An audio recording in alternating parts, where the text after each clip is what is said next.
তাহলে রাত্রে 1টা-1:30টার সময় কিভাবে আগুন লাগে বলেন, একসঙ্গে 4টে জায়গায় পরিকল্পিত। তাহলে আমরা কি এক ভাত খাই না? আমরা কি এ দেশের জনগণ না? আমরা কিছু বুঝি না? আমাদের চোখ কান নাই? গত রাত্রে আপনারা জানেন যে মেগা প্রকল্পের নামে যে মেগা লুটপাট, মেগা দুর্নীতি হয়েছে, তার তো তথ্য প্রমাণের সচিবালয় আছে, রয়ের এজেন্ট এখনো বাংলাদেশের সব জায়গায় আছে, সচিবালয়ও আছে। এটা যে সরিষার ভিতরে ভূত আছে, এটা হলো তার প্রমাণ। এটা পরিকল্পিতভাবে এবং এই ভিতরের লোকই জড়িত আছে এই কাজের সাথে। তদন্ত দাবি করতেছি যে কারা এই কাজের সাথে জড়িত, তাদের জন্য উপযুক্ত শাস্তি হয়। বিডিআর হত্যাকাণ্ডের যে বিচার কাজ শুরু হয়ে গেছে, ওইগুলো সম্পূর্ণ নথিপত্রগুলো এই গুরুত্বপূর্ণ জায়গাটাতে আছে।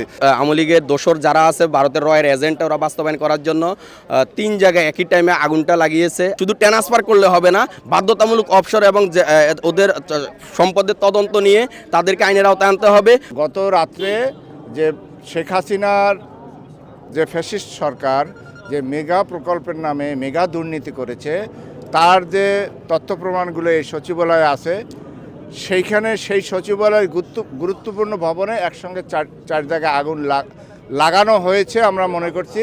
কারণ গভীর রাত্রে আগুন একসঙ্গে 4 জায়গায় কিভাবে লাগে, যেমন পরিকল্পিতভাবে, এটা আমরা মনে করছি। কেন মনে করছি? যে 2009 সালে বিডিআর বিদ্রোহের নামে যে আমাদেরকে সাধারণ যারা বিডিআর ছিলাম, আমাদের উপরে দায় চাপিয়ে হত্যাকাণ্ডটি পরিকল্পিতভাবে হত্যাকাণ্ড ঘটানো হয়েছে।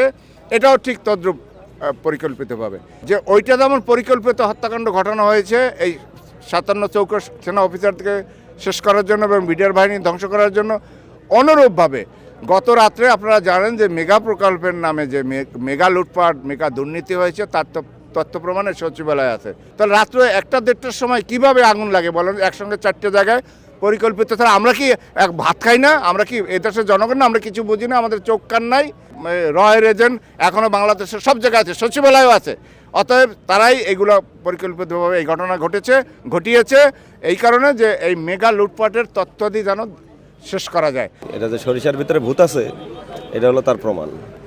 আমাদের দেশ যে এখনও ভারতীয় আগ্রাসনের পুরা মুখোমুখি আছে, হ্যাঁ, এবং তারা ফেস করতেছে বাংলাদেশের জনগণ। এটা স্বৈরাচার দোসররা এখনও এই দেশে অবস্থান করতেছে, এটা হলো তার জ্বলন্ত প্রমাণ। 3টা জায়গায় আলাদা আলাদাভাবে আগুন, এটা দৈবভাবে ঘটে নাই, এটা পরিকল্পিতভাবে এবং এই ভিতরের লোকই জড়িত আছে এই কাজের সাথে। তদন্ত দাবি করতেছি যে কারা এই কাজের সাথে জড়িত, তাদের জন্য উপযুক্ত শাস্তি হয়। তারা হলো পতিত স্বৈরাচারের দোসর, এতে কোনো সন্দেহ নেই।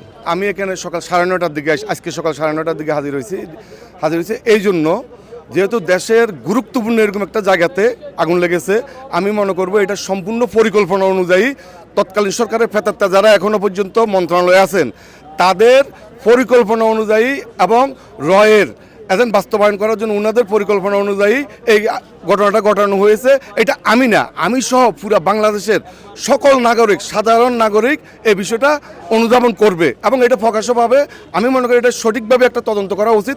গতকাল 25 তারিখ যখন অন্তর্বর্তীকালীন সরকার উপদেষ্টা পরিষদের মধ্যে একটা তদন্ত প্রতিবেদন আসে যে 1000 কোটি টাকা লোপাটে, ঠিক রাত 12টার পরেই কিন্তু পরিকল্পিতভাবে আওয়ামী লীগের দোসর যারা আছে, ভারতের রয়ের এজেন্ট, ওরা বাস্তবায়ন করার জন্য 3 জায়গায় একই টাইমে আগুনটা লাগিয়েছে। আমরা এটার সাথে মিলটা দেখতে পাই যখন রিজার্ভ চুরি ও বাংলাদেশ ব্যাংকের স্বর্ণ চুরি হয়। তদন্ত প্রতিবেদন যখনই আসে জমা, ঠিক তখনই ওখানের মধ্যে বাংলাদেশ ব্যাংকও কিন্তু ঠিকভাবে আগুনটা লাগে রাতের 1টা-2টার পরে। তো আমরা যদি দেখি দুইটা কিন্তু কালেকশন একই রকম প্রায়, তার মানে ওরা সাকসেস। এখনও বাংলাদেশের মধ্যে প্রত্যেকটা সেক্টরে যে আওয়ামী লীগের দোসররা বসে আছে গোপটি মেরে, এদেরকে আমার আছে টরেভিনো, আপনার আছে তো? শুধু ট্রান্সফার করলে হবে না, বাধ্যতামূলক অবসর এবং ওদের সম্পদের তদন্ত নিয়ে তাদেরকে আইনের আওতায় আনতে হবে। নতুবা আজকে যেভাবে সচিবালয় হাজার হাজার কোটি টাকার সাথে লুটপাটের সাথে যেসব সচিবালয় মন্ত্রণালয় যারা জড়িত ছিল, তাদের ইনফরমেশনগুলো যেহেতু তারা পড়িয়ে দিয়েছে, এটা পরিকল্পিত। ঠিক সামনের দিনগুলোতে আরও এরকম কিছু হতে পারে। সচিবালয়ের মতো এই জায়গা ফুসফুস পান কেন্দ্র যেহেতু তারা আগুন লাগাইতে পারছে, যে কোনো জায়গায় পারবে। তো আমাদের আরও সচেতন হতে হবে।